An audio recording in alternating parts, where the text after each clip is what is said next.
Hey everybody, it's iMage Rex, and I am here to actually talk about basically the behind the scenes, and I kind of want to go somewhere a little bit more scenic, so let me go to Lunar Isle.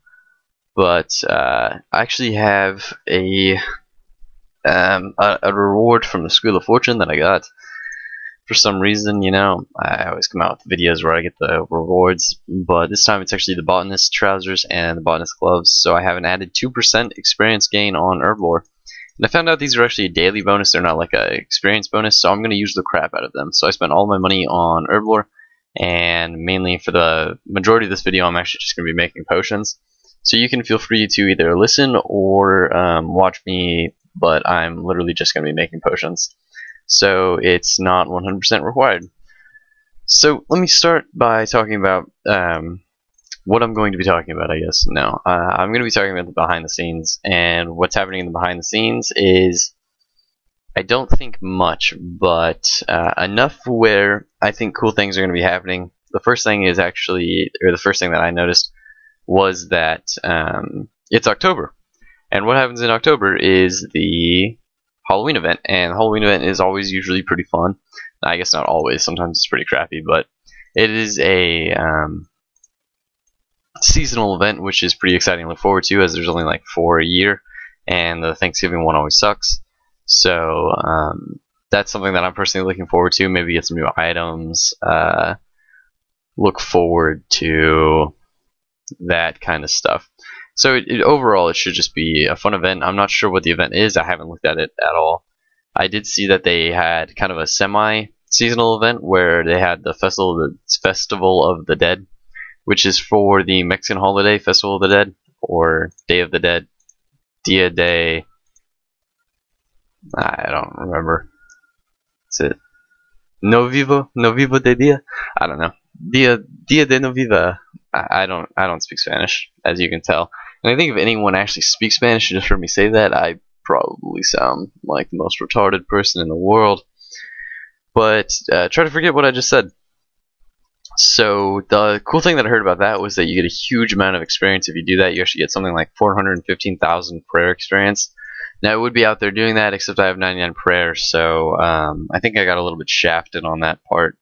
But I do know that you actually get a ton of prayer experience. So if you're looking to save a little bit of money and get a lot of experience, you should be doing that right now or as soon as you can, and basically try to loot up on that while it's still going on. The next cool thing is actually that they are updating some dungeons and King Black Dragon. Now, the last thing that they actually updated was Gobblers Dungeon, and as we saw from the Gobblers Dungeon, that update was amazing. The whole place looks honestly beautiful, and each Gobblers Dungeon boss now drops more than the items that they dropped previously. So they didn't just fix like the old graphics. They actually added in new drops, and because they added in new drops and didn't change the rate, actually meant that more items were actually looted on per trip, because if you have 5 items that are 1 in 50, it's like a 1 in 10 chance. But if you have 6 items that are 1 in 50, it's like a 1 in 8 chance. So you actually get your chances raised just by them adding more drops. And they're actually adding in kind of a lore type item into the King Black Dragon one. It's called Dragon Rider Gloves and Dragon Rider Boots. And they're actually, they looked pretty decent, probably on par with maybe Rune Gloves from the Cumulancer's chest, and probably something like Rune Boots from Rune Boots. But they do offer ranged bonuses, and they also offer the highest prayer bonus in the game. So you should be looking forward to those if you are a big fan of King Black Dragon. If you're not, then you don't really have to go there. But the other thing that they're actually going to be dropping, or the King Black Dragon is also going to be dropping, is an ornament kit for the Dragon Kite Shield. And based on the prices of the other ornament kits, if it's just as rare as those ones, it's going to be quite a bit of money, and it could actually be a substantial drop if you get it as a drop. So that's just something to look forward to, and especially since the King Black Dragon was kind of a pointless boss to be having in the game, because if you went there, it's just kind of for you to hang out with friends and talk, maybe, because you can honestly solo. I mean, I can probably solo over 50 kills a trip, I feel like. I could probably do a Slayer task with Black Dragons there.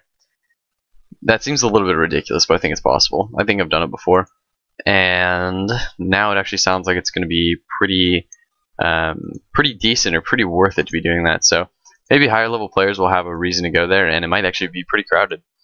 Also, since they're adding all these updates, they're trying to make it safer too. So they're changing the way that the teleportation mechanic works to get to the King Black Dragon. It's actually changing it so that there's another teleport on the edge of the wilderness.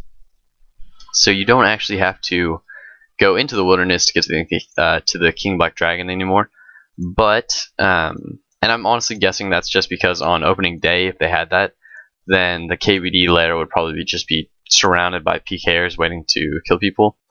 And probably just like at that Lava Titan spot where all the high level players come, there could just be a team just kill a bunch of people. But if you go through the wilderness, if you're actually brave enough to go through the wilderness, you'll get a 10% bonus combat experience gain. So, not combat experience, combat damage. So if you actually go there, instead of hitting a 430, you'll actually hit a 473. So it'll be pretty worth it, in my opinion. Wait, that doesn't make sense. 10% of 400 is not 40, is it? Yes, it is. Wow, I'm decently slow today. Yeah, so instead of hitting a 430, you hit a 474. So that's actually the first update. I think that's pretty important. The one that I actually paid attention to the most, because King Black Dragon was one of the places that I used to go with my friends all the time. I actually had for a while.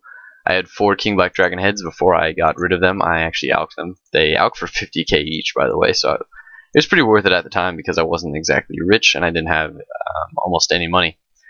But the next item on the list is actually... Sorry, I actually had to pull it up. The next item on the list is actually the dungeon updates, and with the dungeon updates, basically you're just seeing an update to the graphical changes of dungeons, and the ones that they're updating are the Freemanic Dungeon, the Chaos Tunnels, the Brimhaven Dungeon, and the Taverley Dungeon. And those are just basically the oldest dungeons in the game, the ones that still look pretty terrible if you actually go in there. And afterwards, they should actually have some nice dynamics, not very static area. And then overall, it should look pretty nice. I think the next thing that they'll possibly update might be Lunar Isle, because I do know that it's pretty old, but I guess there are some things that they have to do before then. Honestly, the reason why I'm saying that is just because I'm at Lunar Isle, and it looks to me like they could use an update. Just because I'm looking out here at the area behind the bank, it's kind of dull in terms of the ground.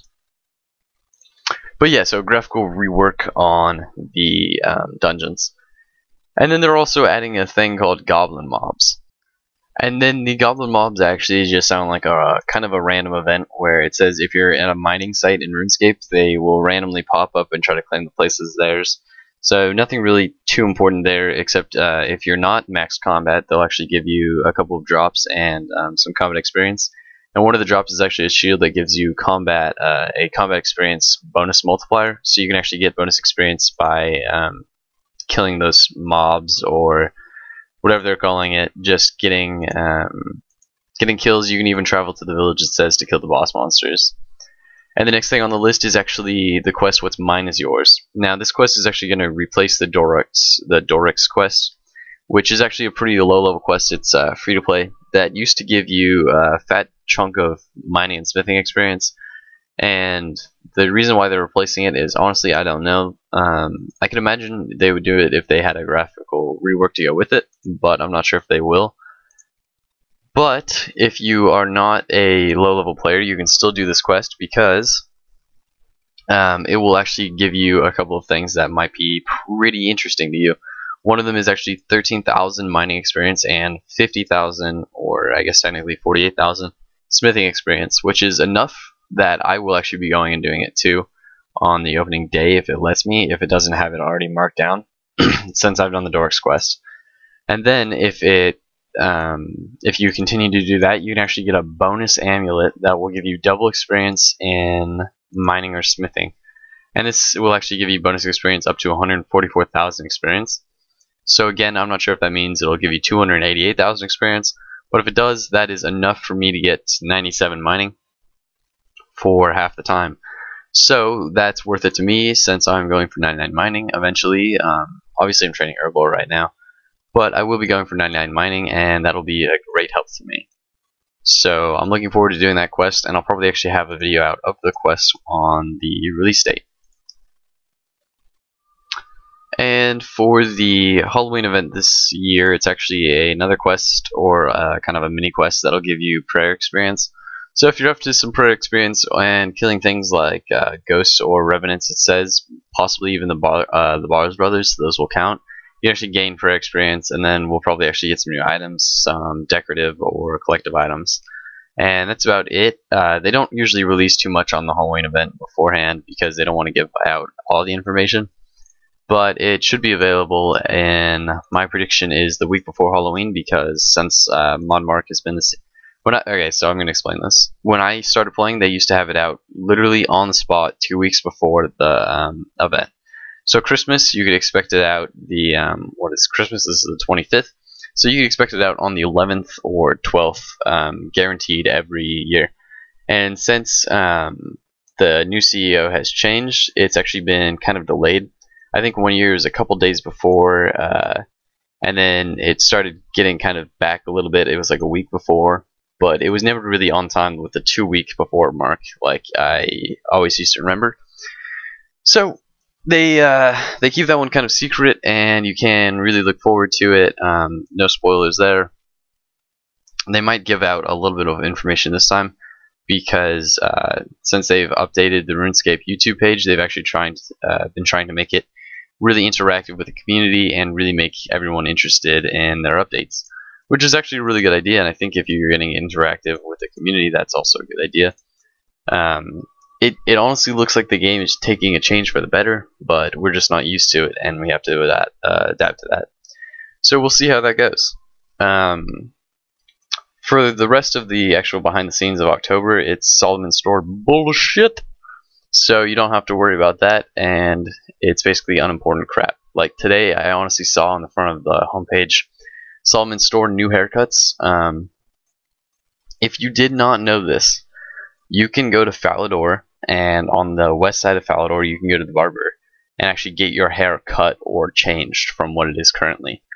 I don't even care what the haircut is in the Solomon Store. It's not worth it. So if you're going to spend your money on that, you're disappointing. I'm just kidding. You're not disappointing me. But I think it's kind of a waste on that one. That one's kind of random and not really needed. So that really concludes the behind the scenes of October. There's obviously going to be more Solomon Store and Squeal Wheel updates because they do that all the time. But I'm not even gonna talk about those. I'll try to stay away from those as much as I can. On a scale of 1 to 10, how am I going to rate these updates? On how am I going to look forward to them?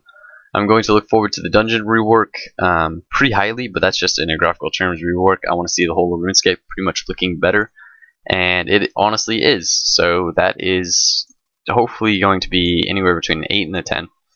The KBD rework, I'm going to give that a solid 9. In terms of the attraction to the KBD, I'd probably give that like a 4, because it will attract a lot of people to the KBD, but unfortunately, if you're doing that, it's going to be impossible to get kills, because it's really easy to access, and if it's a high value drop, it's basically going to be impossible for the people that it's actually aimed at, because the KBD is a lower level boss. So it's aimed at lower level players, and the players that are lower level are not going to be able to get the drops. So kind of ironic there. For the Halloween event, I hope I can give that one a 10 out of 10. But who knows, it could be pretty disappointing. I mean, there's only one Halloween event that I've been around for that I haven't done. And that was the trick-or-treating one, and that was just because I didn't have a friend on to do it with. So I guess that's all I want to say. Obviously, the mob one, the Goblin Mob, gonna give that a 0 out of 10 because it's not important to me. And then the mine one, I'll give that a solid 7 or 6. I'll give it a 6 out of 10, because they're just reworking the quest, which I don't really see a point in, unless they're gonna rework every quest. But that'd just be annoying, because then I'd have to do every quest again. And if they're not, I mean, if I could just walk up and get the experience, that'd be cool. If they're just going to rework every quest, that's annoying. And then if they're not going to, then I don't know why they're doing it. But I do get bonus mining experience, which I'm looking forward to. So I guess that's all I really want to mention. If you watched me this whole time making Herblore potions, you're crazy. I don't know why you did that, but congrats to you. If you listen to me, actually tell me how you like this video. I will be having the actual updates on video on the webcam, not on the webcam. Whoa, what am I saying? I will have the actual updates posted on YouTube as soon as I can, and I hope to see you guys when that happens, / any new guides that I make. So, thank you guys for listening to me, and goodbye. See you guys.